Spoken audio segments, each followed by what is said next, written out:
오늘 이와 관련돼서요. 신문에도 사설에서 다룬 경우가 많았는데 뭐 두 가지 준비했는데 먼저 첫 번째 하나 보시죠. 첫 번째는 중앙일보 사설인데요. 수사 위축을 노린 검사 실명 공개다. 또 도진 민주당의 좌표 찍기. 그러니까 여기는 민주당이 옛날에도 그랬다. 또다. 요걸 방점을 둔 거죠. 아래로 가면요. 강성 지지층에 신호를 보낸 거다. 공격하라는 신호. 근데 당내에서도 약간 지적이 나온다. 이렇게 좀 적고 있습니다. 옆에 기사는요. 경향신문 사설이에요. 형평성 잃은 검찰 그리고 민주당의 검사 공개 모두 선 넘지 마라. 양쪽 다 지금 지적을 하고 있죠. 검찰과 민주당을 다 지적을 하는 또 사설이죠. 약간 결이 다릅니다. 사설은요. 우선 요 중앙일보 사설과 관련된 영상이 좀 있는데요. 그 영상부터 좀 하나 확인해 보겠습니다. 사실상 전 당원들에게 검찰에 맞서 싸우라고 선동하고 있는 것입니다. 검사가 누가 수사검사이고 누가 그 지휘부인지는 사실은 다 알고 있는 공개된 이게 비밀이 아니잖아요. 굳이 뭐 그 이름들이 종합적으로 이렇게 다시 정리돼서 나오는 게 어떤 의미가 있을지는 잘 모르겠습니다만. 네. 자, 김현정 대변인께 질문 드릴게요. 그러니까 뭐 국민의힘에서는 뭐 이거는 해서는 안 되는 일을 한 거다 굉장히 강하게 비판하는데 뭐 그거는 차치하고요. 민주당 내부에서도 지적이 나오는 게 이게 실효성이 있는 건가? 어차피 찾을 사람은 다 찾아서 알고 있는 내용인데 이걸 굳이 정리해서 이렇게 공개하는 게 이게 실효성이 있는가라는 지적이 있는데 지금 당에서는 앞으로 계속 추가적으로 공개하겠다는 방침이거든요. 일단 방향을 그렇게 잡은 겁니까? 지금 민주당에서는요? 어떤 상황입니까? 어제 박전대 최고위원의 발언에서 예. 지금 현재는 주인 검사만 이제 공개하게 되어 있는데 예. 같이 하는 수사 검사라든지 수사관들도 있거든요. 예. 그런 검사들까지도 공개하는 그 방법을 강구하겠다 이렇게 얘기를 했거든요. 수사관 정도도 얼굴과 이름을 공개할 수 있다. 지금 이렇게 방향을 정한 겁니까? 그럼 민주당에서는요? 그러니까 주인 검사는 공소장이라든지 예. 압수수색 영장을 청구할 때 항상 그 본인의 나오죠. 이름을 적어야 되고 그렇습니다. 언론에도 나오지 않습니까? 예. 근데 같이 수사하는 검사라든지 수사관들은 이제 나타나지 않기 때문에 거기까지 범위를 좀 확대해서 예. 그 이유는 그런 것이죠. 그동안에 그 검찰에서 수사 단계에서 피의자와 유착할 수도 있고 예. 또 국민의 기본권을 더 좀 강하게 보장해야 되는 요구도 있고 또 지금까지 그 피의 사실 공표라든지 그 기소 전에 그 혐의 같은 것들을 언론에 계속 흘려가지고 예. 아예 범죄자로 낙인 찍는 이런 나쁜 관행들이 계속해서 되풀이되고 있고 지금도 그런 상황들이 지금 반복되고 있지 않습니까?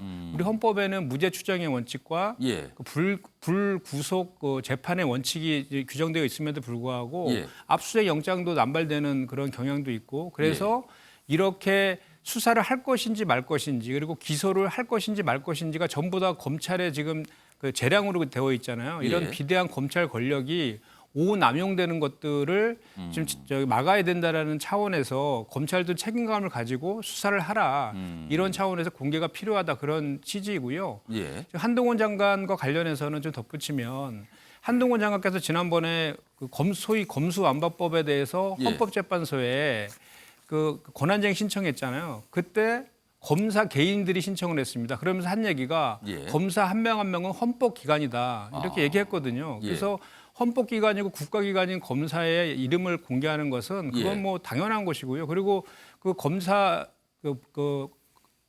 공표하는 검사들의 그 명단이나 이런 것들도 다 검찰의 그 조직도라든지 언론을 통해 나오는 예. 것들을 바탕으로 해서 하는 거기 때문에 뭐 예. 불법적인 요소가 있는 것도 사실 아니거든요.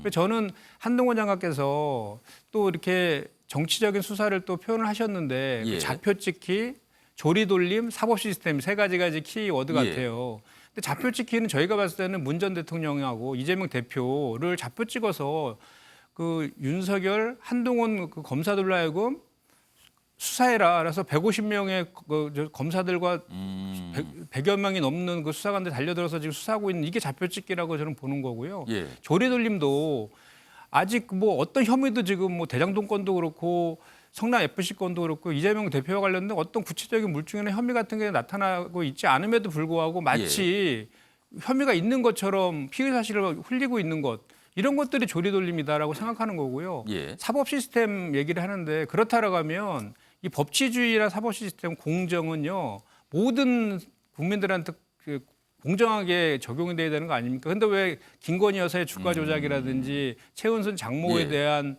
그 양평 공공지구라든지 그런 수사들은 왜 하고 있지 않느냐 예. 이런 거에 대한 비판을 하지 않을 수가 없어요. 그리고 또 한 가지는 한동훈 장관이 지난번에 이제 검언유착 관련해서 예. 본인을 수사했던 그 검사를 독직 폭행 혐의로 고소했습니다. 예. 그 검사 대법원에서 무죄 판결 받았잖아요. 그거에 대해서 본인은 그 책임지는 그 얘기 한마디 없고 예. 그다음에 그렇게 우리 민주당과 전 정부에 대해서는 압수수색 영장을 발부하면서 하는 얘기들이 다 증거인멸 우려가 있다라고 하지 않습니까? 예. 그럼 본인도 그리고 죄 있으면 가서 죄가 없으면 수사받으면 될 것이지 이러면서 자꾸 얘기를 하잖아요. 근데 본인은 왜 그 비번을 풀지 않습니까? 비번 풀고 당당하게 본인도 이거 저 죄 없다라는 것을 보여주는 모범을 법무부 장관으로서 오히려 보이는 게 좀 필요하다. 이 말씀도 좀 알겠습니다. 덧붙여 드립니다. 그러니까 여러 사안이 있는데 본인과 관련된 사안은 왜 형평성과 다르게 하냐 뭐 이 주장을 이제 곁들여 주셨는데 윤석 대변인께 좀 압축을 해서요.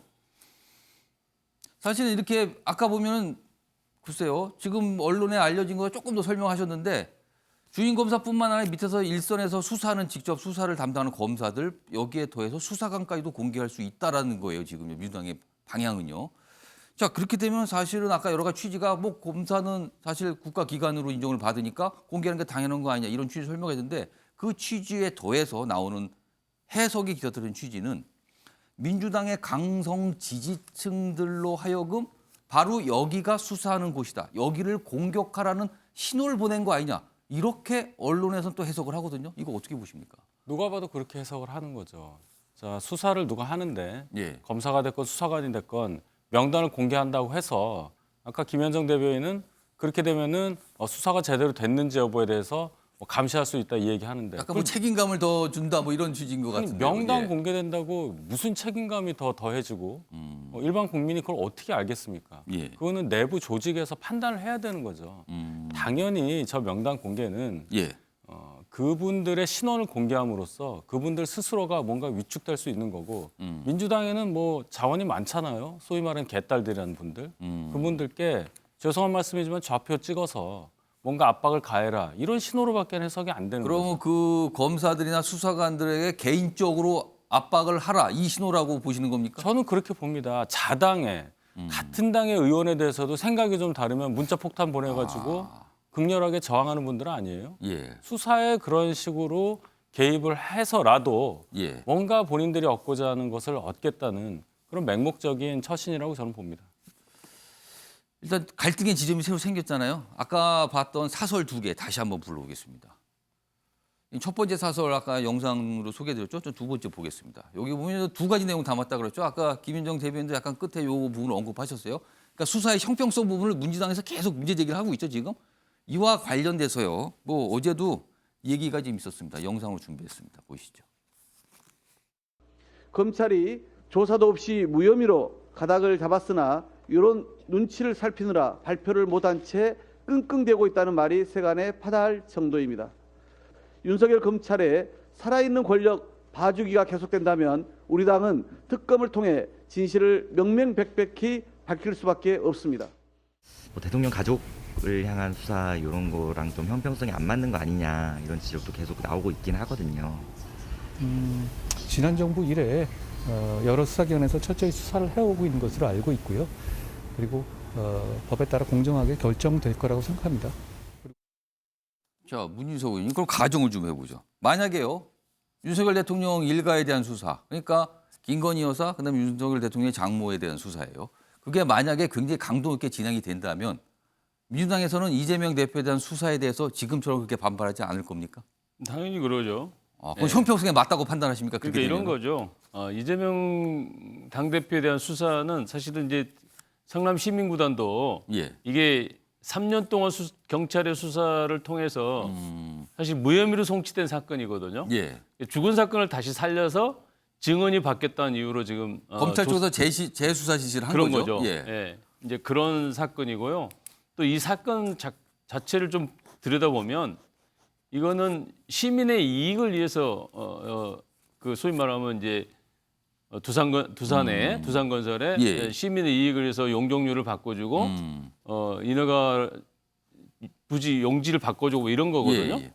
그런데 이게 어떤 개인이 이재명 대표의 개인의 이익을 위해서 이게 한 행정행위가 아니에요. 예, 예. 시민들을 예. 위한 뭐 행정행위인데 이런 행위에 대해서 법의 잣대를 댄다고 한다면 앞으로 지방행정은 없다. 저는 그렇게 보거든요. 예. 왜냐면 어떤 지방단체장도 적극적인 행정을 할 수 있겠습니까? 시민의 이익을 위해서 어떤 행정행위를 예. 하는 순간에 법의 심판을 받게 돼 있다고 한다면 굉장히 위험한 수사다. 저는 그렇게 보거든요. 예. 이게 뭐냐, 이게 개인의 뭐 이익을 취했다든가 이러면 예. 별개의 사안이겠지만 이거는 시민의 이익을 위해서 적극적으로 하는 행정 행위의 대표적인 것인데 이거를 법이라는 이름으로 심판을 하겠다. 이것은 앞으로 지방행정 제대로 할 수 없다. 이런 이제 분위기를 만들 수 있고. 무조건 그 성남 FC 건에 그다음에 대한 이제 민주당의 뭐 입장은 알겠습니다. 김건희 여사 예. 같은 경우는 그렇게 얘기해요. 2년 동안 문재인 대통령의 문재인 검찰이 예. 수사했다 이렇게 얘기하는데 그 당시 검찰총장이 윤석열 지금 대통령이었습니다. 그리고 최근에 나온 증언들이 현직 윤석열 검찰의 검사가 재판 과정에서 신문하는 과정에서 새로운 예. 사실들이 드러났거든요. 예, 예. 왜냐하면 김건희 여사가 직접 8만 주 주식을 매도하고 이런 과정들이 직접 개입했다는 정황들이 지금 드러나고 있음에도 불구하고 검찰은 수사하지 않고 있죠. 엊그제 또 최은순 씨도 예. 직접 주식 공모에 주식 주가 조작 공모에 참여했다는 이런 증언들이 나오고 있잖아요. 예.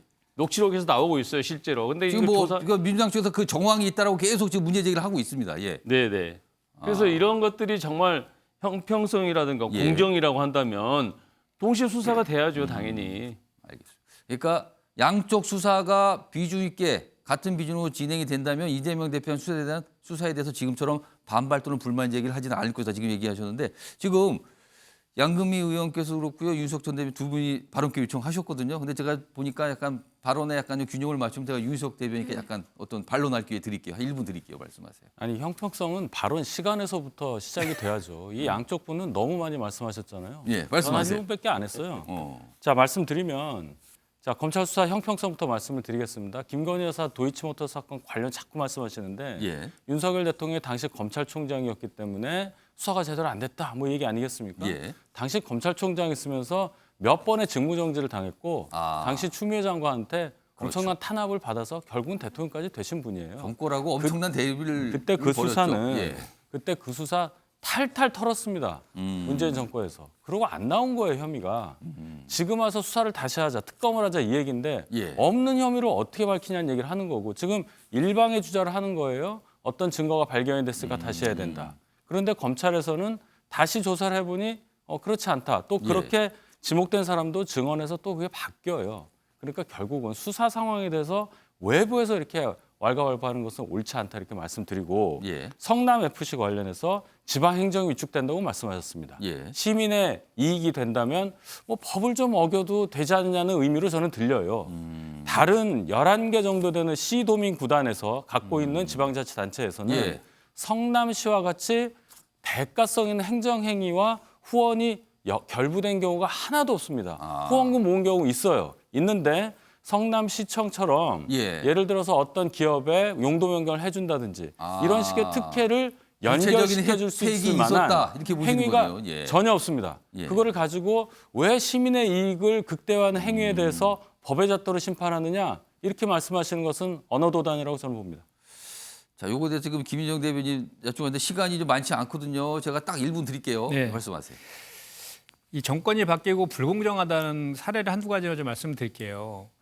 윤석열 검찰총장 시절에 예. 판사 사찰 문건 만들고 검언유착 사건 수사와 감사를 방해했다는 이유로 정직 2개월 징계받았습니다. 예. 그거에 대해서 이의신청해서 행정법원에다가 그 이의신청을 했는데 1심에서 기각됐어요. 맞다라는 거죠. 항소심이 지금 진행 중에 있습니다. 근데 피고가 한동훈 장관으로 바뀌었습니다. 그 전에 법무부 장관에서. 근데 1심에서 승소한 변호사를 다 바꿔버렸어요. 한동훈 장관이. 그러면 상식적으로 저주기하는 저 재판하는 거 아니냐라는 합리적 의심 들을 수 있잖아요. 이런 게 하나가 있고 또 하나는 지금 우리 서해 공무원 피격 사건 기소했던 예. 공공수사 일부에서 김웅 의원 무혐의 처리했잖아요. 고발 사주 관련해서. 그 고발 사주 관련된 그 수사 보고서가 재판 과정에서 예. 손준성 검사의 재판 과정에서 확인이 되고 있습니다. 그럼 이 수사 재수사 해야 되죠. 그리고 또 좀 전에 우리 문진석 의원께서 말씀하셨지만 주가 조작 관련해서도 재판에서 새로운 증거가 나온 거예요. 그러면 재수사 소환해서 수사해야 되지 않겠습니까? 근데 안 하고 있다라는 거를 저 사례로 좀 말씀을 좀 드린 거고요. 그 다음에 저희는 그 국민의힘 여당인데 공당 아닙니까? 근데 왜 이렇게 검찰하고 검찰의 입장만 대변하면서 그 우리 그 야당만 비판하는지를 모르겠어요. 왜냐하면 피의 사실을 무차별적으로 공표한다든지 불공정한 수사에 대해서도 한마디 지적은 좀 해야 될 것이다. 이런 주장을 좀 할 수밖에 없고요. 그다음에 성남 FC 건 관련해서 잠깐 얘기하면은 성남 FC 건과 관련해서는 그 시민 구단에 광고를 주고 광고비를 내고 광고한 것과 그리고 그 두산 그 그룹의 4개 계열사를 유치한 것, 그걸 거기에서 뭐 용도를 변경해주고 이런 것들 기업 유치 차원에서 한 것, 이 각자는 전부 다 아무런 그 범죄가 아니라는 건 다 확인된 거 아닙니까? 그런데 이거 두 개를 엮어가지고 이연령 비연령 주장을 지금 검찰에서 하고 있는 겁니다. 그 말씀을 좀 덧붙여드립니다. 제가 첨언을 하면 성남 FC 건이요. 지금 그 돈, 그러니까 돈이 성남 FC에 들어갔어요. 그 돈의 실체가 후원금이냐 광고비냐 굉장한 차이가 있다고 합니다. 이걸 보기에 따라서요. 그리고 그 시점에 그 돈을 낸 기업에게 시 당국이 무엇을 해줬는가, 이것이 연관이 있는가, 이 부분입니다. 이걸 바라보는 지점이 오늘 네 분 말씀하셨지만요, 완전히 다릅니다. 검찰의 시각과 민주당의 시각도 완전히 다릅니다. 충돌 지점이 바로 여기에 있습니다. 후원금이냐 광고비냐, 이 차이입니다.